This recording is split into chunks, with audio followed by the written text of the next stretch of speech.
And we have got an exciting afternoon, beginning with our very first speaker, who was elected to the U.S. House of Representatives in 1990 and later served as senator for 12 years, where he became one of the most successful government reformers in our history.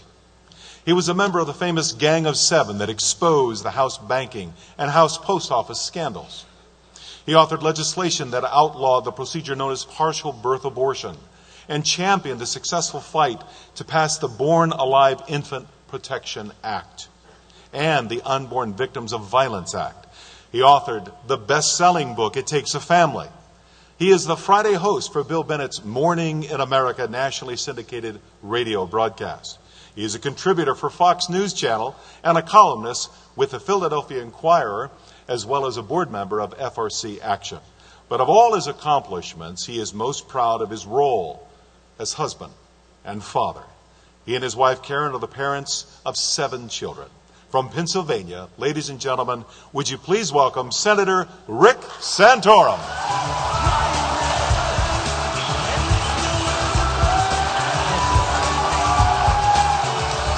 Thank you. Thank you very much.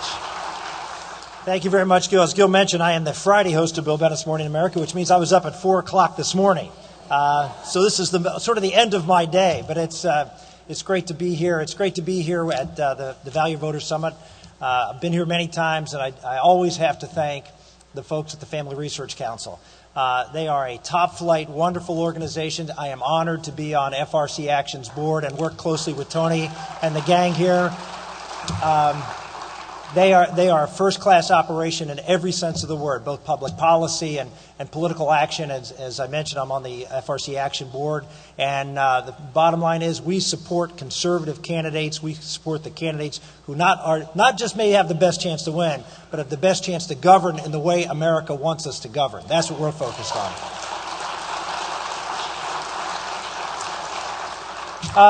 In thinking about what I was going to say when I came here, I have to tell you that I keep hearing all these experts on television, these wise men, talk about how we have to keep our message focused on the economic issues.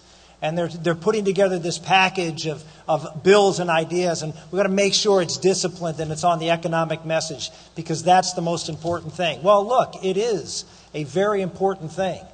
But the idea, the concept that values, that the moral issues, the very basic moral issues of our country are not part of an integrated set of issues that keep this country free and safe and prosperous is a very dangerous idea.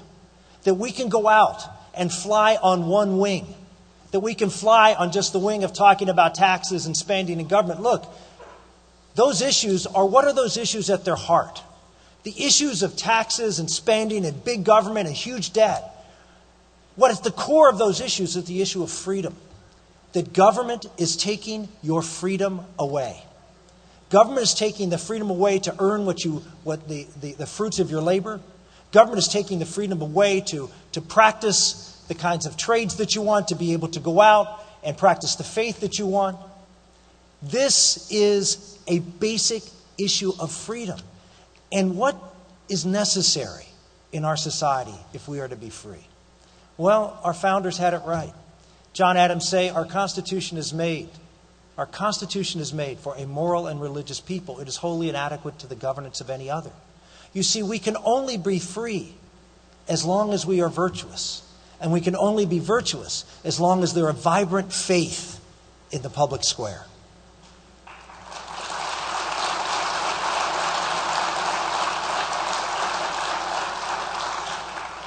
I gave a speech in Houston, Texas last week.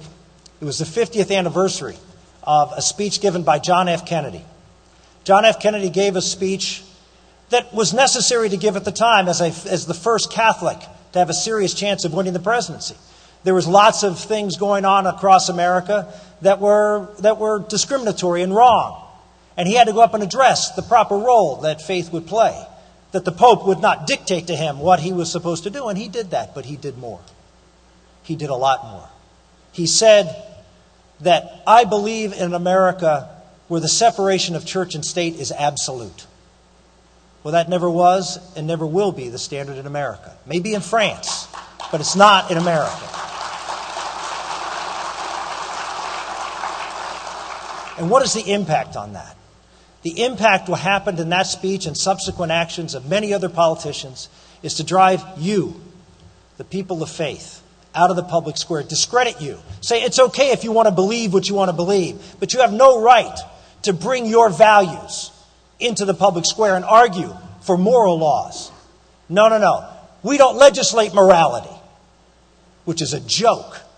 Every piece of legislation has moral consequences. Every single one.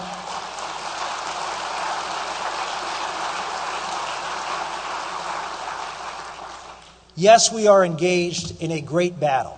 One of the reasons this crowd is big, one of the reasons is I think every speaker has told you as they travel around this country, the crowds are big and they're enthusiastic, and you see the voter turnouts in these states, there's just record turnouts. What's happening? People understand something really big is going on. And it's not just economics. It's not just economics. The very basis of our civilization is at a turning point. You see, America is a grand experiment. We tend to forget this. We tend to forget how revolutionary America really is in the world. Up until America, no country in the history of the world had crafted their government with the idea that God has given every individual rights that the government must respect. That was a revolutionary concept, that the sovereign, the government, served the people, not the people serving the king or the emperor. People think that that's sort of commonplace. We sort of accept that. But do you understand how significant it was that our founders, who were great believers, said that this God, this God of the Abraham, Isaac, and Jacob has bestowed on every person natural rights, and the government has to respect them. And as a result of that, we're going to let people be free to be able to pursue their dreams and reap the fruits of their labor. And what are the consequences of that? I'll just give you one, but there's so many. What do you think average life expectancy was in America at the time of the Revolution? 35, 40 years of age? What was it 2,000 years before that? 35, 40 years of age? The world, for 2,000 years, under a system where sovereigns were given, at least we're told, sovereigns were given privileges by God and then bestowed them upon the people. Mankind did not advance. And in 200 years, after we said, no, we respect the life and the dignity of every human person because God says that they have rights.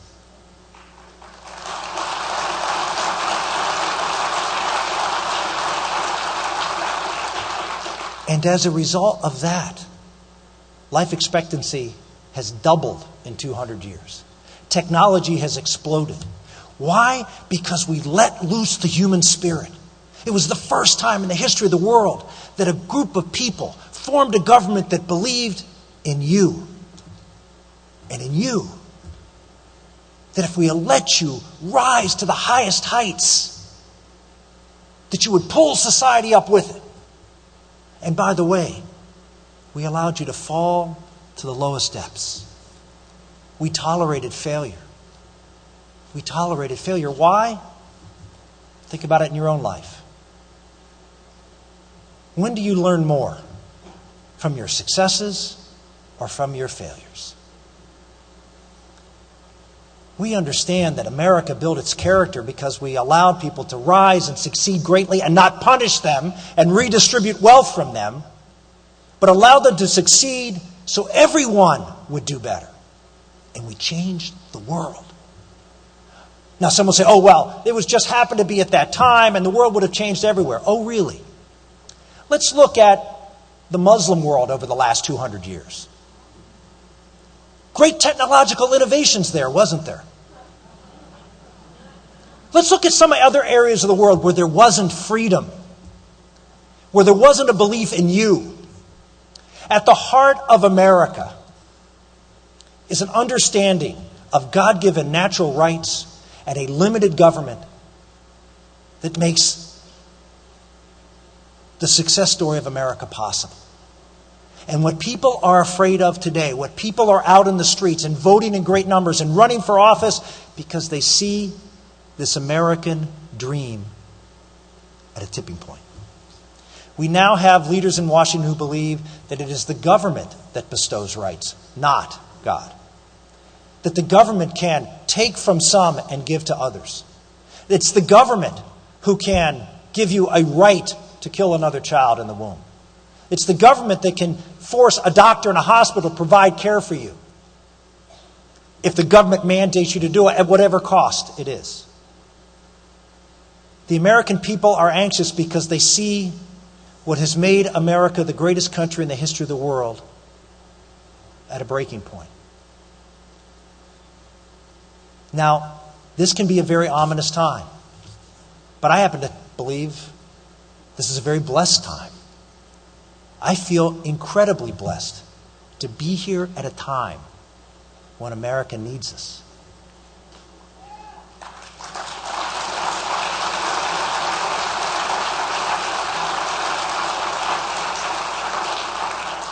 Lots of generations of Americans will get up every day, go to work, go to school, get their kids off to school, go play golf, do whatever it is. And you know what? The next day, America will be free, and safe, and prosperous. You don't happen to live in one of those times. You happen to live in a very different time in America.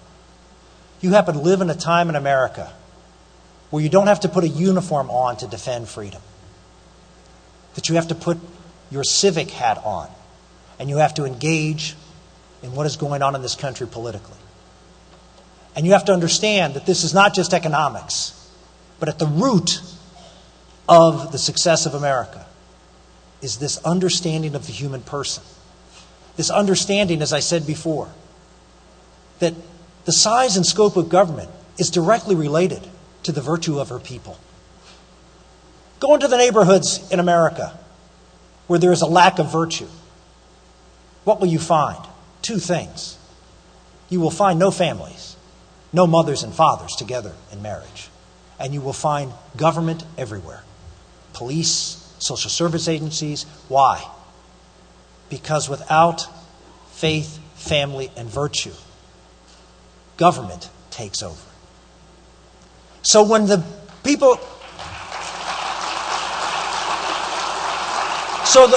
people come out and tell us that we have to put the values issues in the back of the bus, we have to have a truce on the values issues because the economic issues are paramount. We can have no economic freedom unless we have good, virtuous, moral people inspired by their faith. Limited government can only occur in a society where there are strong families, strong churches, and virtue.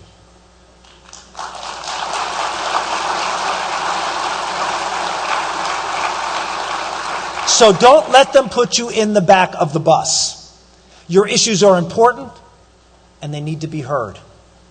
Yes, they may be more controversial in this day and age, but we need public officials who are willing to stand up and tell the whole story. Have the courage to stand up and weave the picture. Americans understand. We just don't tell the story. That's why I'm here tonight, this afternoon, to encourage you to go out and do something heroic.